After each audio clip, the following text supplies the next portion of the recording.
I went through this whole quarantine, and I can count on one hand the people that were sweet enough to call and see how you're doing or what's going on or how I know you're not touring, I'm not either. And I've been around artists for 27 years and thought a lot of them were my friends. But as I got more and more vocal about this needs to change, this is what I don't agree with, I cannot believe this is happening in our country, and you're talking about issues, and the rhetoric got so mean out there. There are Christian artists who won't get in the stream of it. To tell you the truth, that bugs me to death. This is CIA, Contagious Influences of America, the podcast, and I'm David Sams. I'm just going to jump right to the interview because I don't want to take up a bunch of time with me rambling on this time, because I have one of my favorite people right here with me in the studio. So let's get right to the interview with the one, the only, the Queen of Clean, one of the greatest, funniest women that you'll ever meet, my friend, Chonda Pierce.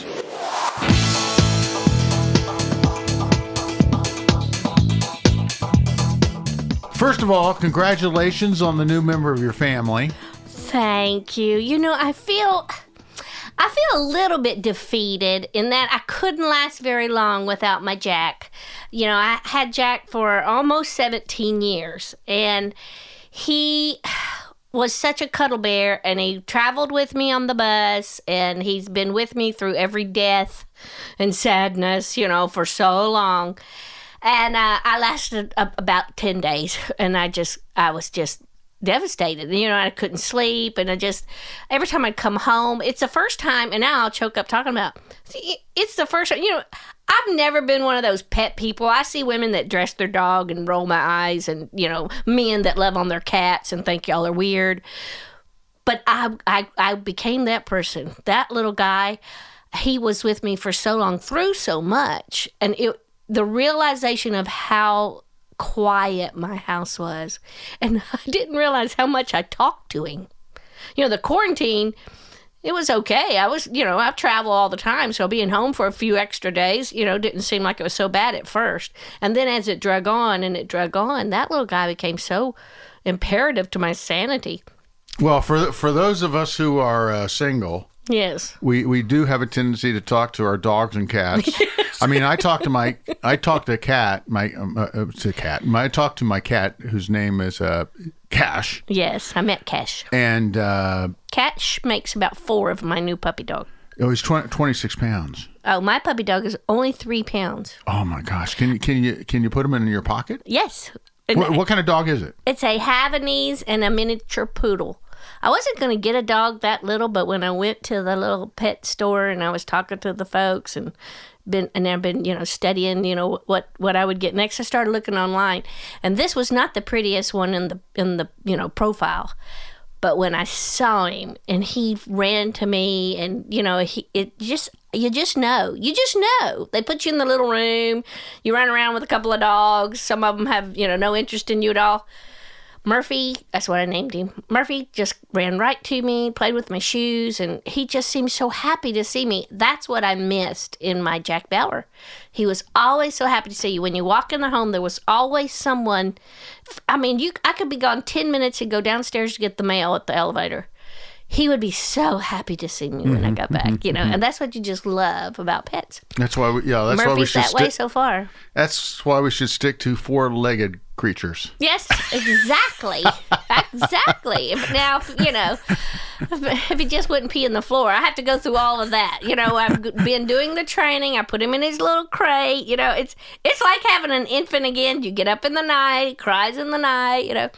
But it's worth it. I'll get through that stage of it and have a little pal again. Yeah, it's good. Well, I know though, Cash got me through the lockdown. Yeah. All those months. And and you're a social bug, so that had to be hard on you. Hey, I finally went to my first restaurant last Friday night. I went downtown. Really? Yeah, I went for it. So I had not been out. Let me see. I went from March through September without going to, let me see, I did not go to a restaurant. Really? Really? I went through drive-thrus a few times, but I didn't go into a restaurant. I did not go to a cigar shop. Now, was that just a little paranoia on your part, or are you in a part of the town that you weren't allowed? No, I mean, here in Williamson County, it's been, y'all were really locked down. No. Davidson was locked down, but here in Williamson County, it's been pretty much business as usual for my 2 or little 3 county months. too. Yeah, your county's been doing great. But how come you waited so long to get out there amongst the world? It's a couple things. The first thing I felt, I know you're going to say, yeah, right. I felt a certain responsibility. Yeah, right. I'm just kidding. No, we have. I know what you're we saying. have artists come in here, right? And all of a sudden, we went from having 3 or 4 or 5 people in here a week, okay, to like 0, right? And then we had to start like negotiating. Like that mic used to be over there, way over there. We moved this table so we had like 8 feet. Yeah. And we have the masks, as you can see right there. Yeah. You did the temperature thing. And we would tell people that we're taking all of these precautions. You're doing all that you can. We're doing all we can. And they would come in. Right. They would come in. I mean, we had several people. Well, that's cool. Now, of course, once they got here, they'd say, oh, that's a bunch of nonsense. Do I really have to wear the mask? I'm like, no. But we played by the rules. Right. Absolutely. But I'll tell you what happened. Then it became sort of a habit thing with me. And then I found replacements for what I usually do. Like I took up the walking, which I just hit 900 miles. Wow, since, good for you. Yeah, you've gotten quite March. thin in the... I lost 8 pounds. That's not many, but it was only because I had to eat my own cooking. And then the restaurants opened back up, so I went right back to where I was. Yeah. I don't cook, but I've had to learn some things, and I'm enjoying it. I got a sushi machine, a sushi maker kit, and I've been making my own sushi. What's a sushi maker kit? It just gives you all the little paper and the stuff that you roll the sushi with, and the sticky rice and the stuff. I don't have any. Do you get seaweed or? Yeah, you can order it online. Really? Yeah. You can get it comes from what, Thank you, Amazon? Amazon. Yeah. Oh my gosh. I've been in a warehouse, but it's seaweed. How do you know? Hey, speaking of Amazon, I know. Oh gosh, okay. Here we go. No, you know what? You can come up with a whole routine on this. I'm going to give you an idea Good. here. I need the material. I'm going back to work. See what I'm wearing right here? Yes, your Fitbit thing. You think it's a Fitbit? You know what it's called? It's called the Amazon Halo. What is and that? what it does here? Let me grab my. It's in your wrong. It's in the wrong spot for a halo, Dave. Let me just show you this because you're going to go. Ooh. First of all, you might say, "Oh yeah, that's like having a chip in you." Yes, but exactly. Let me just show you. I'm a non-chipper. This is my Halo app. Braggart. And it's going to tell me how I sleep. It's going to tell me my activity for the week. Like I have to get 150 points for the week. Oh my goodness. But the sleep, when you go into it, it actually will tell you if you snored, if your CPAP fell off. It tells you everything. It tells you your REM, your light, your deep, your time awake. How does it know? It measures, and then here's the best part. This is the one that I know you can come. We're not getting a great signal down here, but yeah, we're in the bowels of your see studio. This right here. What? Tone. What's that? If your tone is well, ugly? My ex-wife used to say to me, "I don't like your tone." Right? Right now, is it saying your tone is pleasant, or I'm probably not throwing it off? I can hit my button here. Yeah. And it will measure my voice. And because when you first get this, it has you instruct. Yeah. And during a conversation, it'll measure your voice, and then it tells you, it breaks it apart so you can see how others perceive you, how they have heard your voice throughout that conversation. Oh, my stars. So all personal responsibility is left out of the equation. Oh, it's crazy. Then it gives me my It is heart crazy, rate. David. Take that off. Look.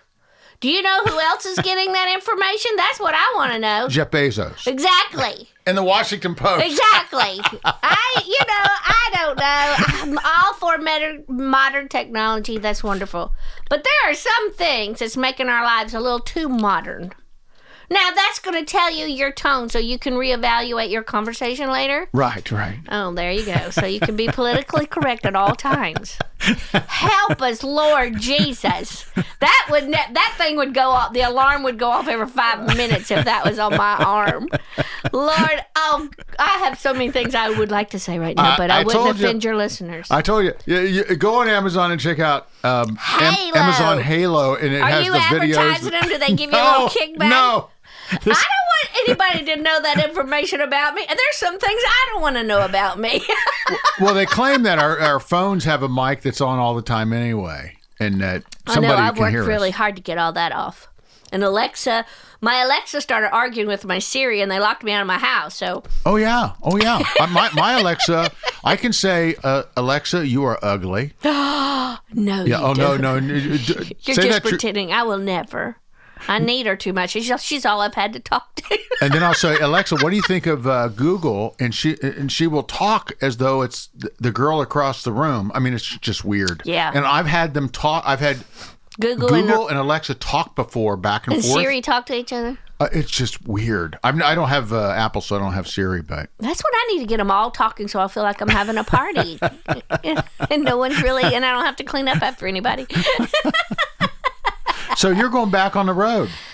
I am going on the road, she says with a great big sigh. Yeah, it's strange. It's just strange. I have wanted to go back on the road 2 weeks after this lockdown. You know what I mean? I was just ready to go because I was kind of stewing going, come on, how bad can it be? And then I know it's bad. And I don't want to seem insensitive to those who've lost their lives and lost loved ones to COVID. It's a terrible disease. It's an awful sickness. It's an awful virus.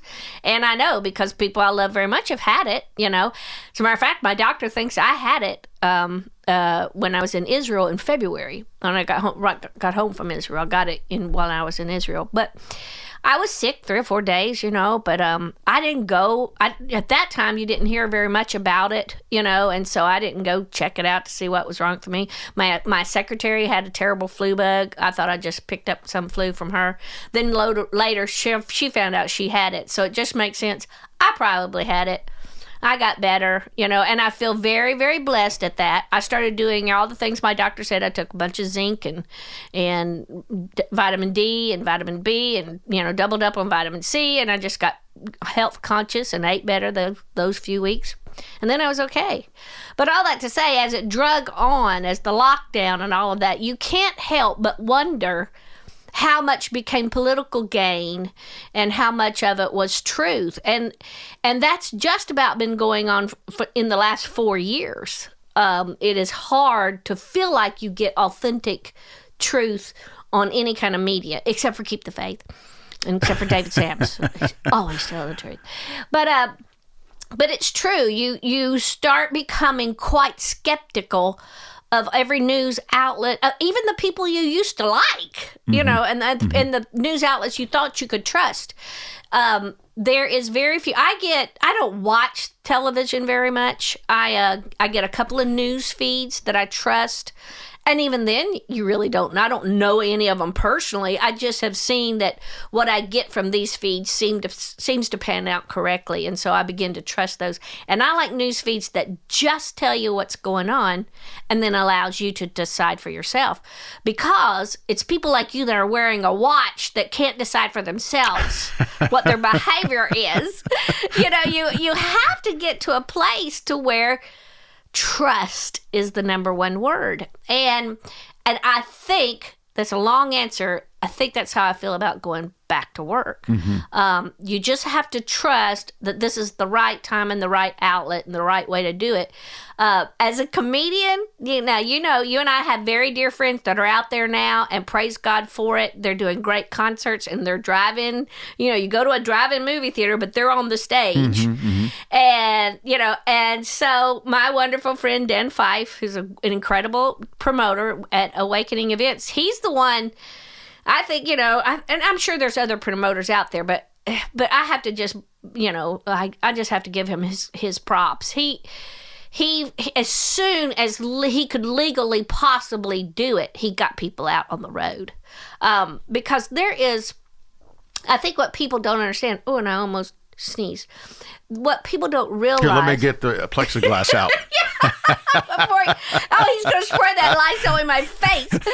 No, but I think what people don't realize, and you do, there are so many fingerlings to the artistry world. It is very rarely about the artist whose name is on the ticket. It is their bus drivers and the mechanics. It's the people that make the popcorn. It's the gal that sells the T-shirts, and I am small on the totem pole of artistry compared to some from Garth Brooks on down. I mean, if you I don't know what the pinnacle of your thought process is in Christian world, but I'm way, way, way, way down there, and so even for me in my small operation, I have employees that I couldn't, that there was no paycheck coming.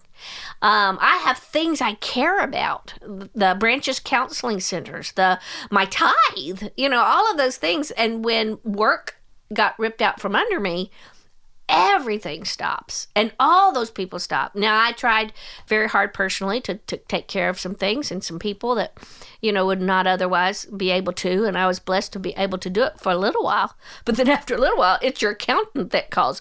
You probably really need to go back to work. And so, they pushed that's and pushed. if you can still afford your accountant. Yeah, exactly. So that's why the people that get a percentage of you, they really want you to go back to work. But but it's been interesting because we try to go to cities where a building will let us come in the building. I was in Branson, Missouri a couple of weeks ago. I did 3 shows, what normally would have been 1 show, because they had to divide the crowd up, or in this particular case, it was like a third every night, So that confuses me, because I'm like, did I tell this last night? Because I think y'all are the same people, right?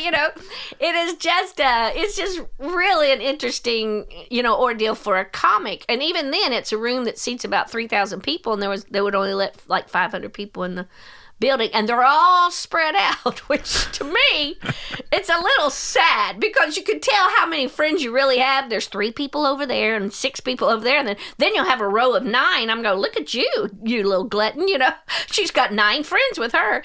So, I feel fortunate. Can you imagine being a comedian looking out there and it's all cardboard cutouts like it is on the baseball games? Exactly. With a laugh track? And here I was, I had that woe is me conversation with a couple of my comic friends, and Jeff Allen was the one that, cracked up and said, Chonda, I do clubs all the time. That's how big my group is every night. What are you crying over? And it is true. I mean, there's a lot of people who do comedy clubs, and you walk in, there's 50 people there every night of their career. I've just been spoiled. I mean, really spoiled. And that spoiledness really came out when they started saying, let's get you back. We could do a park, or I'm like, I don't want to do comedy outside. What do you do? Flash your lights if this is funny, But all that being said, here I'm going to give it a shot. I'm excited about the challenge, because you know me. I am a little bit competitive. You and I talked about our past. Don't tell me to not do something. I will find a way to do it, which is not always a good thing. But so I'm up for the challenge of it, and to meet the challenge as an entertainer of going, okay, I'm going to see if I can make that guy in that truck 6 miles back laugh, I want to see if I can, make that guy, that's kind of the goal and the fun of it. It's an interesting ordeal for me. Most of my audience is women, so we have to get them to ditch their husbands and fill up the, minivan with some girlfriends, which that might be kind of fun.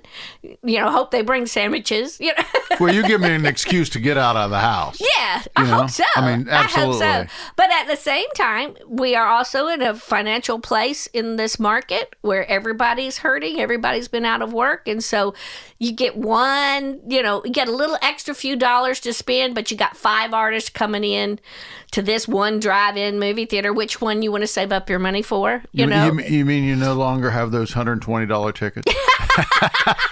I never had $120 ticket. That's the other thing. I'm like, wow, and I think it's like a car. Now they charge you for the carload. And I'm like, that just sounds so expensive. It's going, yeah, but it's for the whole carload. And I'm going, I'd be stopping and piling in every friend I have and charging them a little extra since I drove. Right. You know? And I can remember last time I was in a drive-in, I arrived in the trunk. Got out of the trunk and then into the back seat, if you know what I mean. And that's a conversation we can have. But it is just going to be a little weird. I'm not, I hope I'm not being a downer. Don't buy a ticket. It's gonna stink, No, I'm really excited about the adventure of it, but it's going to be different. And so is the rest of this world for a while. It's going to be a little different out there. But I'm ready to do it. I'm ready to get back to work. And, it's one thing if I was a singer and you just go sing one hit song after another and you just, just entertain yourself a little bit. But what I do requires interaction. So much so, that's what's going to be the interesting part. And you got to be relevant to what's going on today. Oh, yeah. I mean, you can't do your act from a year ago. Oh, are you kidding? I can't even remember what it was a year ago. I don't remember what I did 2 weeks ago in Branson. What are you talking about?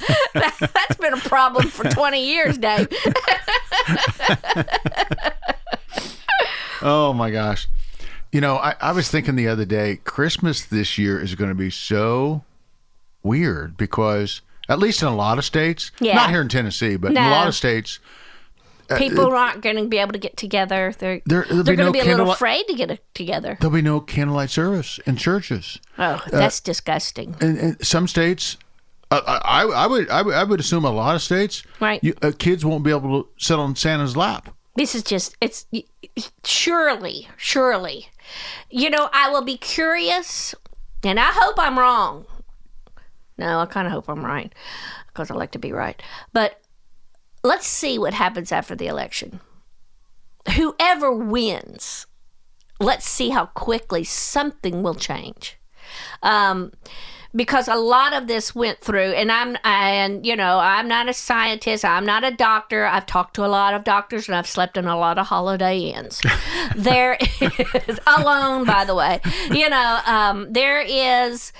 It's just an interesting thing. When you look on the CDC or when you begin to really try to research and bypass all the privately owned fact checker people, when you really try to dive into some hard hitting facts, this was a true virus, but there have also been many viruses in our lifetime that have taken more lives. Influenza takes hundreds of thousands of people a year across the world. Cancer, car wrecks. You can just go down the list of people, and many and some of the things, the way people died were contagions. And so, you have to be careful. And during flu season, when I'm traveling, David, you and I are around people all the time. My hands are in crappy shape now. I wash my hands all the time. I try to be loving and friendly to my fan base. But the minute I get on the bus, I scrub down because what I do for a living requires me to do it in a healthy way. I don't smoke, so my voice isn't all raspy. Well, that and I just don't want to die. Mm-hmm, but so all those things, I've been conscious of being healthy for the last few years during flu season. This is just flu season multiplied, exponentially, as it should have been. But now at some point, our bodies are going to grow antibodies. Our bodies are going to strengthen. The virus is going to dissipate because it's already traveled for everywhere it can travel. And the people that it's going to take, sadly, it will take lives. And then there'll be people that will survive it. And so at some point, COVID will not be around at the strength that it has been. So you will wonder what the rhetoric will be then, and what the talk will be then. There is no hiding the fact that I've been a Trump supporter from the beginning. I was there at the inauguration. I hope to be at the next one. I am been an avid supporter on Facebook. But at the same time, I have told 150 million people every time I post something that, there are favorite candidates that you've had in the past. There are people that you are so excited about. There are people you just know that you know that you know. They are godly people, and you're excited that they're in leadership in our country. Then there's some you're not so sure. And to tell you the truth, I'm not so sure about some things about Trump. I have been in the room with him and seen him pray, heard him read scripture. I have been around him enough and had dinner at the White House a few times, and you, as well as you've been in and out of D.C., you're around enough that you can draw a conclusion to yourself, whether anybody believes you or people call you crazy. And I have people that call me crazy a lot. My son and I have finally gotten to a place where we agree to disagree, and we just don't bring politics up because we see night and day on some things. All that being said, we are just in a place in our culture where at some point you have to make a stand. And it won't be popular, and it won't be easy. And from the beginning of making a stand for this president, it wasn't easy for me. And I lost a lot of friends and a lot of people that I thought were my peers and colleagues. I rarely get a call from. I went through this whole quarantine, and I can count on one hand the people that were sweet enough to call and see how you're doing or what's going on or how I know you're not touring, I'm not either. I could, and I've been around artists for 27 years and thought a lot of them were my friends. But as I got more and more vocal about this needs to change, this is what I don't agree with, I cannot believe this is happening in our country, and you're talking about issues, and the rhetoric got so mean out there. There are Christian artists who won't get in the stream of it. Mm-hmm. To tell you the truth, that bugs me to death. Because I always thought, I took a bullet, you guys, and at some point you got to make a stand, and it won't always be easy, and it won't always be popular. But Jesus has true commands of how he feels as Christians we must lead our lives. And so when you have people of leadership that are willing to fight for those principles that you believe in, you got to get behind them. And some of them won't have great past and perfect character. And I hate to tell some of these Christian artists, you don't either. I know I don't. I could never run for president. All the stuff that would come out about me is about all the stuff I read about myself now on Facebook. I have such trolls and haters on there. And then at the same time, Facebook itself will throttle you in a heartbeat. You'll get to a cap of so many people or so many hits, when you post something. And then you just watch. You could turn around and do it again and nobody. It's crickets. So we have the ability, computer-wise, to see exactly what's happening and how it's not getting out there, and so that happens. This censorship thing happens, and I lose a lot of friends saying I'm not for censorship. Yeah, I wish Netflix would never do a nasty movie or something stupid like this awful movie that came out. I wish they wouldn't. But if we begin to regulate what everybody says and does and how they think and how they get their information, we're in big trouble. Because it is, that's a danger zone. It's like, I've said this on stage, and boy, I got ugly letters for it. I go, I'm not all for prayer getting back in school. I'm all for let's meet at the pole and pray before the class starts, and then let's all go in the building. Let's do that. But if we start saying, oh, everything goes, prayer can get back in school, that means who's going to do the praying? Who's going to lead the prayer? And so it's a crazy world. I know. You and I get on these interviews and we start talking for hours. Well, look, I'm letting you talk because you and I are so in sync. I know, me being in Hollywood for so many years, oh Lord, producing yes. all that stuff, and I would say I've lost 80% of my Hollywood friends. Wow. Well, yeah. they think I've moved to Tennessee, become a white supremacist, and drink the Kool-Aid, and have a shotgun in your pickup. And have a shotgun, and yeah. Well, I do have a shotgun, but okay, that part they're right. Yeah. But it's just weird. It's become so tribal. I equate it to college football. Ah, I'm a Ohio interesting. State fan, and I won't say the M word. I want the team up north. It's no. I mean, it's in my DNA. Yeah. And I just think that politics has turned into like college football. My team is better than yours, and my playbook is so much more successful and wonderful than yours. Yeah. But I've never seen it turn into. I mean, here's my prediction. Right. Because I'm obviously a Trump supporter. Everybody knows that. Which, by the way, this part of what we're talking about, and I will clarify, will be on the podcast, but not on Christian radio. Now, isn't that crazy? Wow. And the reason it won't is because nobody wants to offend anybody. Even on Christian radio. No, Can I just not say on contemporary Christian radio. I Now, hate on to tell you conservative this. talk Yeah. radio, yes. I hate to tell you this. One of the most offensive, divisive things on the planet is Christianity. And I hate to give you this bad news about Christianity. You're either Wait, hold on. Breaking news here. Yeah, breaking news. You're either in or out. Talk about a division. But we want to paint this, we don't want to offend anybody. Don't offend the Muslims. Don't offend the Catholics. Don't offend the Democrats. Don't offend them. I'm like, wait a minute. Jesus turned up a lot of tables, and when he came in the world, it says, I am the way, period. So if you're not with him, you're not on the way. So there's the division there. That is crazy that we are in this life with Christ business where we don't know how to love without embracing everything they do. That isn't what the world says. Jesus says, love your neighbor. But it doesn't say, go be just like your neighbor. Be sure you think just like your neighbor.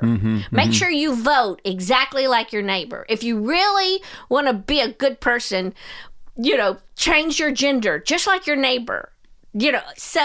Or abort your baby just like your neighbor. The Bible says nothing like that. The Bible says, love your neighbor. But then it says, you got to serve me. You got to live like I want you to live. You got to stand up for my principles and what I believe in, because there's a bigger thing on the line than just offending somebody who's not a Trump follower. The bigger thing on the line for me is what this country's going to look like for my grandchildren, who I pray and hope to God they're Christ followers. Because that's when it's going to start getting difficult. And it's gonna, it's gonna get worse. Isn't this an encouraging podcast? It's gonna get a lot worse before it gets better, folks. You better come see a comedian while you have a chance. Hey, you may be out there with your act during the next Civil War. So. My manager gets worried I'll get picketed, or I have very dear friends of mine, people of color, that have traveled with me. They've been my opening acts. And I love that. I feel like I've been all inclusive to everybody and everything out there. But man, you're right. It's gotten quite divisive, quite ugly, quite nasty, But when someone is willing to sit down and talk and listen, I listen. I have some wonderful comedy writer friends in Hollywood that are still pretty good friends. We chide each other a little bit on our personal Facebook pages, and I tick them off and they tick me off, But none of them deleted me. You know what I mean? And I love that. I love beautiful, brave people that go, man, I love you just like you are. Now, why did you say that about Biden? That was stupid. You know what I mean? And we go at it. And I love that. Why can't we be more like that? Yeah. We're just, but you know what's wrong? Boy, this is really going to sound preachy. I said this the other day to a group that in my home. I have a ladies' Bible study group, and some of them wear masks and some of them don't, so don't send me ugly letters. But we're reading the Word, for God's sake. But I said this the other day. I got so choked up and sad when I was reading an article that the number one song on the radio right now was a song called WAP. Horribly nasty. I won't even tell you what those initials stand for, but was it Cardi B? That's her number one song right now. 16 billion times it's been listened to. It is so pornographic. It is so filthy. It is so demeaning to women. It is so vile. I can't even give you a hint at what it's about that would be clean enough. Even the hint would be dirty. So all that to say, that's the number one song in the country. And when I laid my head down on a pillow after reading that, and I was going surfing through the, YouTube video, blah, blah, I ran across this big, long argument about if Beth Moore is called a preacher or a teacher. And then I ran across this big, long argument about is speaking in tongues, a sign of your salvation or an addition to your salvation. And then I went through, and I just wanted to write every one of those people that wrote those op-ed pieces for all those Christian sites going, let me tell y'all, while y'all were arguing on what Beth Moore's doing, and while you're arguing on theology of some obscure scripture verse, the number one song in the country became so filthy and pornographic that your junior hires sing it constantly online all the time. And it's so nasty because we get so sidetracked by the dumbest arguments. Well, I remember years ago, I don't know the exact quote, but... I'm going to run for something. Don't I sound like I'm running for something? No, you do. You do.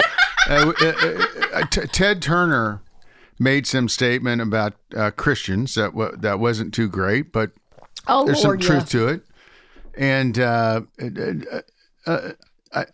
you had to go, terrible statement, but it's kind of right. I think it was along the lines, and then again, it's along the lines that Christians are amongst the stupidest people on the planet. Yeah. Okay. And I always thought, man, that hurt. That hurt. But you know what? I will tell you, this whole thing about this whole Netflix thing, and let's boycott and let's cancel our subscriptions.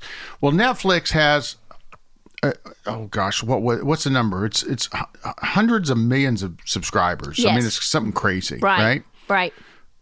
Is it 165 million? Look, there used to be a Chonda Pierce movie on that Netflix, so it can't be too fussy. No. But by the way, there's a lot of great Christian content. You got to look for it. But here's the thing. While everybody's saying, I'm canceling Netflix, I went on and I said, do you realize that Netflix is a public company? Right. If every Christian in America bought one share of Netflix, we would take control of the country, the company, and control the board. Why don't we think differently than just, I'm boycotting that, I'm turning off my TV, I'm not, Oh, that's so smart, David. That's exactly right. One share. How much is a share? Well, can I borrow some money? Right now, it's about $400 and some a share, but think about it. Good Lord have mercy. But you know what? That's exactly right. That's the kinds of approaches we need to make.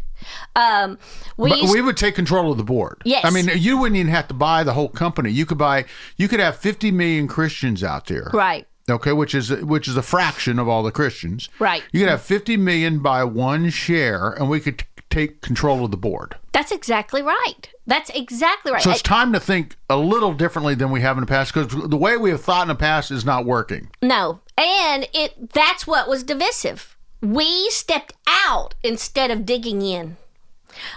We started telling our kids, don't go to Hollywood, don't do, they're all heathens going to hell. And so what did we do? We left the field wide open for Satan to do whatever he wanted to do out there. Mm-hmm. And we took all the warriors out. Mm-hmm. We put them all, and thank God there is Christian University and all of that, great. But what we should have teach our kids in Christian University, they're taking broadcasting classes and all that, is going, now you be better than anybody on CNN, and you get a job at CNN first chance you get. Mm-hmm, and you stand your ground for who Christ is, and you do it with excellence. I think those are the things that should have been going on. I myself, and I just finished a book. I don't know if it'll ever get published because evidently I'm losing people as we speak. But after this podcast, you've lost them all. My career is over. Thanks a lot, I'm David Sands. But I do think we are at a place where I've just decided I'm just telling anything and everything, getting it all in one book, and then hide away at my farm, where no one can find me. But all that to say, I had an opportunity to do an 8-minute bit in the front of a bunch of Hollywood producers at a comedy gathering where people just go work out their material, and it's people like Leno and Craig Ferguson. They would come and work on their monologues, to practice them before they were live on television that next night. And so my manager set it all up. We were brand new to each other, and he was all excited to get me seen by Hollywood. All that to say, I went, and it wasn't a comedy club. It's just a strip joint that they use when they need to try some time. So I'm sitting back there with the voice of my mother in my ear that I'm going to hell in a handbasket. The pole is standing right by the microphone, and I'm like, I was so sheltered and so nervous and so out of my element that I left. The guy before me was so filthy about Christ. And I don't know if he did it on purpose because he heard, the big Christian comedians in the room. He in his comedy bit that was supposed to be so funny was so filthy about Jesus. And I left. And I said, I just can't sit here. And it's a long story. I think I told it on one of my videos. All that to say, I look back at that, and sometimes when I say that in concert, and I'll go, and I said, I'm sorry, gentlemen, I thank you for the opportunity, but I'm going to have to leave. People will clap, and I'll go, no, don't clap. That's not the point to the story. The point to the story is I should have stayed. I should have gotten up and was funnier than that guy. I should have held my ground and held my head up. I didn't have the tools in my spiritual arsenal at the time to stay with bravery. I thought dividing and running was going to really make a stand. No, what would have made a stand is if I'd gotten there and I'd won that opportunity and I'd fought for, my craft, and I was funnier than ever, and I did it with excellence and with Christ in mind. Those are those regrets that you have in your career that you look back, I should have done this, I should have done that. Now, my therapist has helped me with it a lot. She says, stop shooting on yourself. And it's so true. If we're not careful, we just should, I should, and you can't live with regret, but it is one of those milestones in my career that I think about, and why my son lives in West Hollywood, California right now. I hate it. And I'll choke up. He is the joy of my life. He's a Bernie Sanders fan. I don't know how that happened. Probably because Mama pays his rent. But all that to say. And he'll never hear this. So there you go.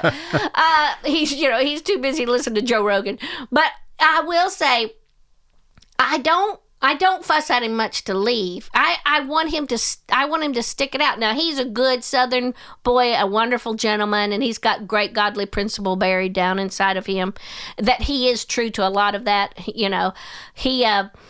But he and I don't see eye to eye on some things politically. He's not a big faithful churchgoer. He got turned off by the Jesus movement. But all that to say, train your children up in the ways. And so I hold on to that, and I don't fuss and stew and go, and get out of there, honey. It's Sodom and Gomorrah. You're going to hell in a handbasket. I tell him all the time, man, you son, read the word, stay strong in the Lord, but you stay in there and stand your ground with excellence, so people can see what godly guys look like, in that environment. And he's doing good. It's hard. It's hard to stand your ground. It's easy to stay hidden away and be nice and passive and politically correct and tender to everybody in your whole church circle. The hard job is to put it out there. I'll tell you, I really believe that we have to get a lot smarter. I know, I look back at, what was it, to 1995, 96, when I originally released I licensed, I'd been doing all these infomercials. Yeah. Country and relationship stuff. And, I had a separate company, a direct response company. And that made those things, where you pull out your credit card at 2 in the morning when you're least expecting right now. it. And I really wanted to do a Christian music collection, so I did. I did what would become the number one multi-album box set ever. And I wasn't a record company. I came to Nashville. I licensed music from all the labels. I put it all in categories because what I was about to do, I knew that people that would see it would not know any of these artists. So I put everything into categories that was felt need based, like Finding Time to Love. And I knew I could not call it Christian music, or I would never. My deal with the labels here, with Bill Hearn. Oh, I remember that guy. With our wonderful Bill Hearn, who's no longer with us.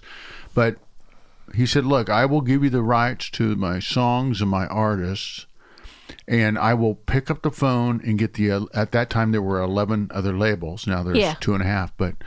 But he says, you got to make me one promise. He says, you got to promise me that you won't cannibalize our sales market, which at that time I think was about 4% of the market. Wow. And you will help grow our market. And I promised him that. So I decided to do the Keep the Faith collection. And I didn't call it Christian music. I called it Keep the Faith, the quest for love, happiness, and purpose. And I did not buy one Christian outlet for 3 years. Not one. I bought Lifetime, Bravo, all of those mainstream networks. Yeah. And I want to tell you the crazy thing that happened. First of all, the Christian music market over that period of time in the 90s grew from 4 to almost 8%. And Bill would have told you, as a matter of fact, he wrote a letter to me, and he said that he attributed to a lot of that growth to Keep the Faith because that infomercial aired over 16,000 times on national cable. Wow. But here's the crazy thing. 92% of the people that bought that music, featuring all these Christian artists that they never heard before, but they wanted that feeling of the stories. Right. 92% of the people had never bought that genre of music before, because back in those days, you'd have an 800 number. Yes. And you could ask questions in the beginning, right? You could also sell them the vacation package too. Would you like the special vacation deal? But here's the crazy thing. 10,000 people we questioned, or we asked questions. They said they had never listened to this music before.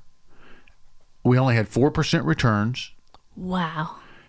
It did over 25 million in sales. And the crazy thing is, the number one market in the country for selling it, the number one market for sales, was not Atlanta, not Dallas, not the Bible Belt. Right. San Francisco, California. Wow. Okay? Who would have ever thought? Right. So we got to get a lot smarter. Yeah, we do. We can't run from the game. We got to get in the game. That's exactly right. You know, I'm so proud of you for that. I didn't realize all of that. Now I know exactly where to borrow some money. But my ex-wife took it off. You know, it is. You know, you're encouraging me, David, because I'll be perfectly honest with you. And you know me, I live my life like an open book. Sometimes I should have shut a few pages before I let people read them.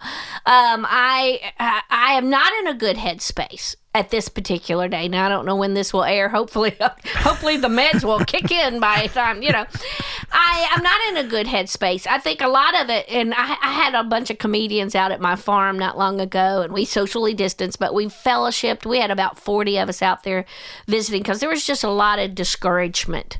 And what God pressed into my very soul in planning that and buying the barbecue and, cleaning the barn up, and what he pressed into my soul was the word identity.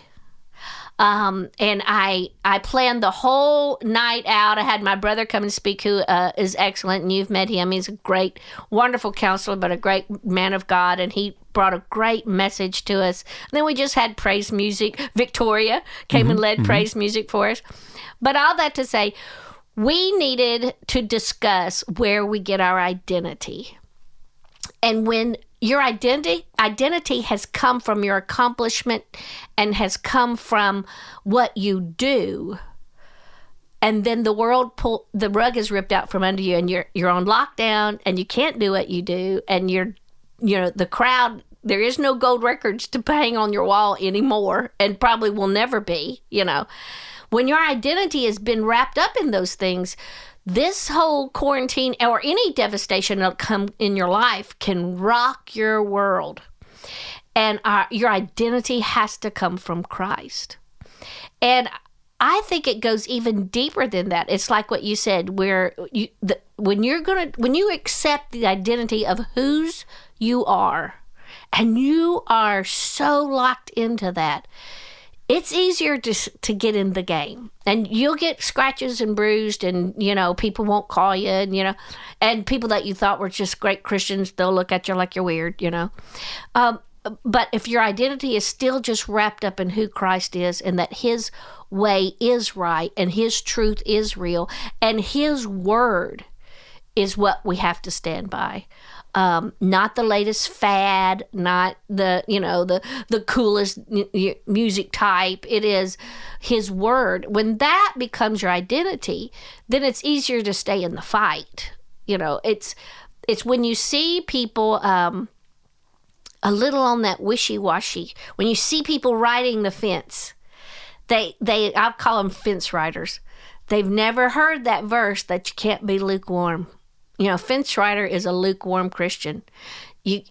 And Jesus said, hot or cold, but I will spew lukewarm out of my mouth. I think it meant like, I was going to say Republican or Democrat, but I'm going to throw those independents out. It's not that. It's I want you to so believe in me and what I'm doing in the universe that the cold side doesn't bother you, the fight doesn't bother you, and that you're never tempted to just ride that middle ground to just please everybody. I want you to just please me that much. And it sounds like that's exactly what you went for, that he laid something on your heart and you went, oh, they're not going to like it, and I'm going to have to negotiate this point, but they may think I'm crazy. And I bet you anything, if truth be told, you probably had a lot of people write you a letter going, you should have used the word Christian music. You should have done this. But God had a plan for that fight. Well, and he said, here's some tools to use so we can get that word, that music into San Francisco. A lot of those networks would not have put the show on the air. Right. If I would have called it 101 Christian Hits. I know. Okay. And I also realized that if I didn't say the word, there was a lower third above the 800 number, about 20 minutes in, that said the finest in Christian music, very small print. Yeah. And the reason I did that is so that some attorney wouldn't sue me because I didn't disclose what it was. Oh, that's very interesting. I knew the networks would look at the first 10, 12, 15 minutes of it and go, oh, this looks pretty good. It's pretty positive. If it didn't have the word Christian in it, they would cash my check and put it on the air. And once they cash the check, put it on the air, and don't get any complaints, then they air it over and over and over again and continue to cash the rest of the checks. So that's interesting. It was an interesting process. I think one of the things that we run into in our world, right, is people love to put the word Christian or faith-based, or that they love to claim that we own this genre, that we own God. Put God in a box. And God is only here. Yeah. If you step out of here, God is not here. I mean, country bad. Country has some of the most amazing hits that include God, country music, absolutely, for example. I mean, actually, okay, just a little secret. Yes. We have been putting certain songs on our radio show in some of the packaging by some amazing artists that are life-affirming, that are very... I'm not going to give away all the secrets, but some of the people we've been slipping in there. Yeah. And you know what? Guess what? We've not had one complaint. We've been doing this for 2 months. Wow, that's We're the wonderful. number one show in Christian radio, and we've not had one complaint from a station or a viewer. Now, maybe it means that since the pandemic, nobody's listening to radio, but... No, you know what? During the pandemic, my hats are off to you and to anybody that, I start to say spins the vinyl. That doesn't happen anymore. But that's how old I am. But anybody that's out there, I I myself, and I struggle from clinical depression. I'm highly medicated, so I'm fine. But if it hadn't been for great podcasting and from Keep the Faith to just interesting stuff, my own pastor figuring out how to get his sermons online, but Christian music, I'm sure. I think during the pandemic, I think my neighbors think Kirk Franklin's choir lives in my bathroom. I'm pretty sure they're like, what is that music? But I sometimes have to crank it up on those gloomy, cloudy days. I turn every lamp on in the house and I play some great praise music. I tell you, a group I ran across not long ago that's stolen my heart, Maverick City Music. Oh my stars, you just turn it on and you will be captured in the throne of worship. I when the first few weeks of lockdown when we couldn't go to church, I was sick to my stomach about that. And now I'm still sick at my stomach of the cities that they're still not allowing worship services, that's not essential. I'm kind of ticked off that comedy is not essential. I think it is, doggone it. But the things, that when they're so how easily it is for some of our freedoms to get taken away. Constitutionally given freedoms, how easy it is for them to get taken away. That gets a little scary. Speaking of depression, I've recently gone back on Match.com. No, you didn't. Do we dare tell them that's how we met? I just remember I signed on to one of those sites and I got an email from you going, "What are you doing here?" And I wrote back going, "Well, what are you doing here?" Because we knew of each other, for a long time. But it's like, well, what do you mean? What are you doing here? I think maybe you thought I was still married. So it was like, I'm going to tell. I'm going to out Chonda Pierce out there. It is. There's this lady in my building. I better be careful because she probably does listen. She's like a size 2, and she's in that gym at my building every single day, probably 3 times a day. And, I guess if it was really, really, really, really important to me, I would get myself in there. But I am healthy, but not in the southern term of, fat. That's what it used to be called. Oh, she's just real big boned, But all that to say, she was telling me, oh, I met someone new, and she's all giddy in the hallway, telling me all about her date. And I'm just looking at her like, yeah, if I looked like you, I'd had a date tonight too, But I go, well, tell me about him and everything. And she's like 40 and he's 62. And I'm like, well, of course, he should be dating me, woman. I wanted to say something else, but see how the Lord's working in my life. It is so. I've totally given up on dating. I tried all those sites. I'm just done with it. For one thing. Oh, you didn't do Zoom dating? No, that's what they were trying to sell. Even on your Match thing, and don't give up on dating. You would do dates online. Doesn't that seem a little perverse? We used to get arrested for stuff like that. That used to be called something else. I don't want to talk to some guy in his basement.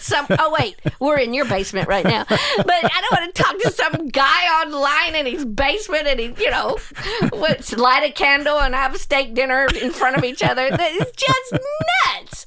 I think I finally got to the place where, Lord, my girlfriend says if God can part the Red Sea, he could put a man on your porch. And I was like, well, Patsy Bruce told me that. I said, oh, that's great, but I live on the 10th floor, so it's really going to have to be an act of God. And David Sams, do you know about 6-8 months ago, I looked up and there were 3 men on my porch, like Shadrach, Meshach, and Abednego. No, it was 3 wonderful Hispanic men watching the windows of my building, and they were all on my porch, and I had to take a picture and send it to Patsy going, you were right. He sent 3 men on my porch. It is, I think for me, I'll be truthful, and I don't know if there's any other widows out there because I don't know, I know no one about nothing in life except my own life. I think when I first became widowed, I got panicked that I was going to have to be alone and die alone. And the thought of dying alone is what just drove me. I got this, I don't know, I just got over obsessive with trying to get a date and trying to keep a date and dress up for the date and get the right outfit. Maybe it's maybe my perfume is wrong. I would read the magazines. I hadn't done that since the 10th grade. I got my man early in life. So I do think I went through a time of just this unabandoned, fight for the search till it just wore me out. That I realized somebody's just going to have to love me like I am. And they're going to like my stinky breath in the morning, and they're going to let the puppy dog sleep between us, and there's going to be somebody or not. And not is okay too. And that's kind of where I am. I can't even remember the last time I had a date. Well, it certainly wasn't during the quarantine, but I'm fine with that. You go through a prideful thing too. You go, well, I'm the queen of clean. I've got 10 gold records. I should be able to get a date. How hard can it be? And then when it's crickets on the other end of the phone, you start really thinking there's something wrong with you. And what I've discovered, I don't think there's a whole lot wrong with me. I know the few things that are, but I think God has chosen for me to be where I am right now. And that I will have to be comfortable with. And then the battle is just learning to live with that. And I am learning to live with that, And I'm telling you, I talk to myself, and I'm a wonderful date. That's what I have Alexa for. I don't have to share my food with anybody across the table. Actually, I'll make 2 steaks and cut up his, pretend it's somebody. And There you go. Well, this has been fun as usual. And always. I know we have other things to do here. I mean, we're only like 3 hours later. We just finished. I just want to ask you one more thing, and that is, we're going into the holiday season. Yes. And it's going to be tough on a lot of people. It is. Speaking of depression. Right. I recently saw a statistic that said 40% of America is in various states of depression right now. Yes. Right now, and I think that's probably low. Right. I mean, let's be honest. I think it is too. And I know I'm like you, man. If the sun doesn't come out for a couple of days, I'm like, where's the beach? Exactly. And this year it just gets piled on and piled on. But the suicide rate has been horrible this year. Yeah, we don't hear about it much. They kind of leave some of that out of the news, that what this lockdown and the quarantine has done mentally, especially the suicide rate for young girls is 182% higher than it was 10 years ago. And during the quarantine, young girls attempting suicide has grown almost, I think I read 80-something%. Because when they try to keep relationship going online, there's always that cyberbullying, or is that girl they can't look like, or that thing they can't measure up to. And then they don't have proper interaction with school teachers and proper interaction with family members. That's the next pandemic, is depression. You're exactly right. And you're right. As the holidays come on, it used to be something that you couldn't wait to decorate for, and you couldn't wait to get started. And, I'm going to start my Christmas cookies early, and blah, blah. People, it's like the wind has left their sails. Their rug's been ripped out from under them. They're frightened to be with their family members, and they're sad, or they've lost family members during all of this. And so it is all the more reason to sharpen those skills of self-love. And the Christian world will think that sounds so new age, whatever. But the Bible talked adamantly about love your neighbor as you love yourself. Anyway, Jesus wanted you to take care of yourself and love yourself and be excited to spend time with yourself. I said, I worked 324 new puzzles during the quarantine. You have to work at occupying your mind so that Satan doesn't.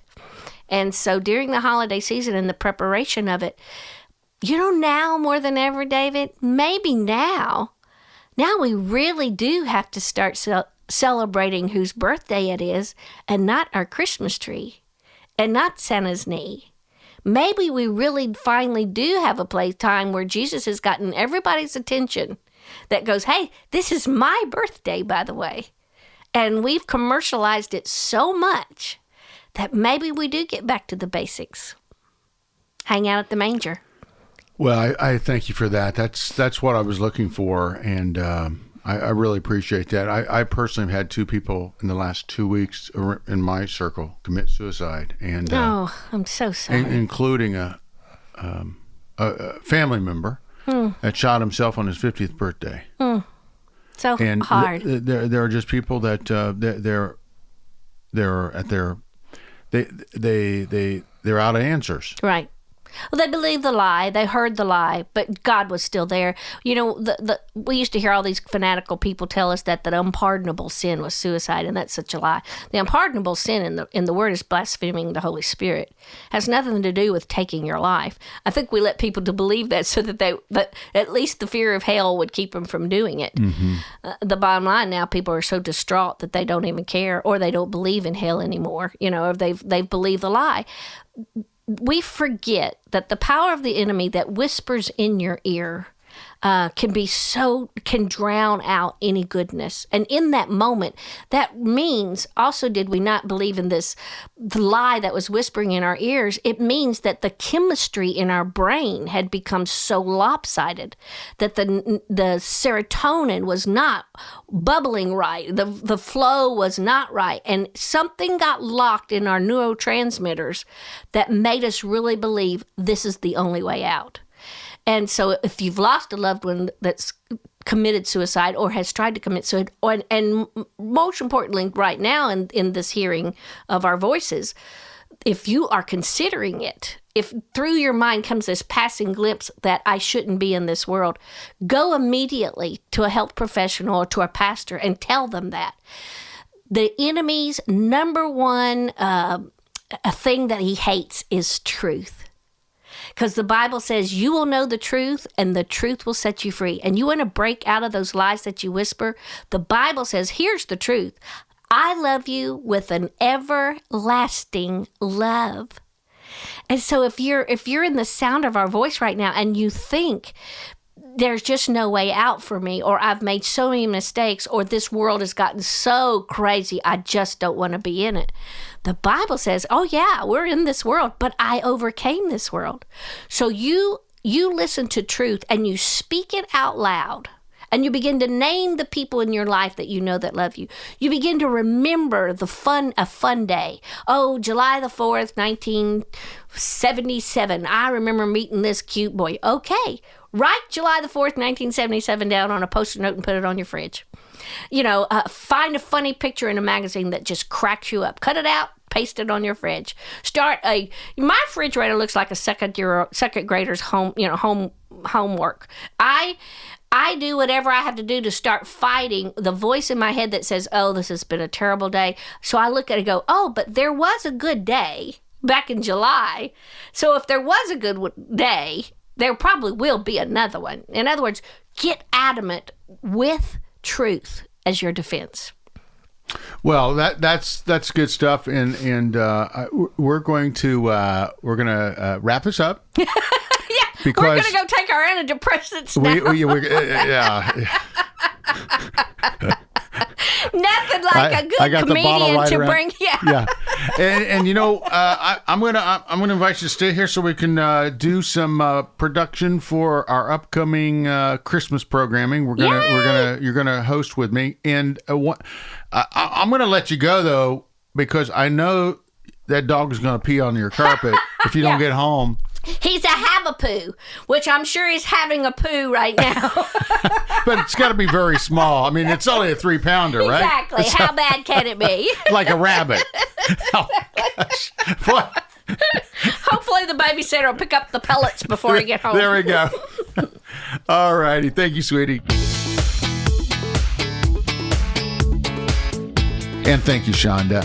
Wow. She is one of my favorite people, one of my favorite guests.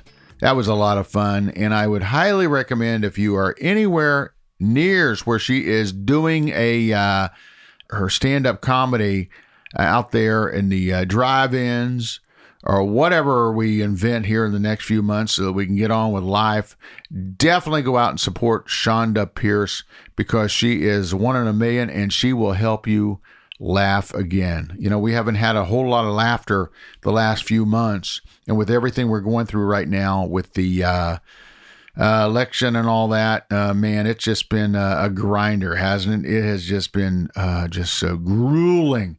But Chonda will make you laugh again like she just made me laugh here in the studio. This has been CIA, Contagious Influencers of America, the podcast. Normally, I would say from the producers of Keep the Faith, but as I've stated before, whenever I bring up or talk about politics, I have to add a little disclaimer, and that is, I ran off with a mic, I hijacked the studio, and I did my own thing, which I'm allowed to do because I'm the host. So from time to time, I just do that. And as I've stated before, I can't do that on the radio because, we are reaching out to all people on a radio show. But when it's the podcast, I get to do my thing. So sorry if I offended anybody, but really, I'm not. This is David Sams, and this has been CIA, Contagious Influences of America, the podcast. Please go out there and rate our podcast. Give us a good review. That is how others discover us. And remember, as I've always said, and I will say until the cows come home, go out there and live that life in living color, because it sure is a heck of a lot more interesting than living it in black and white. Got it? We'll see you next time.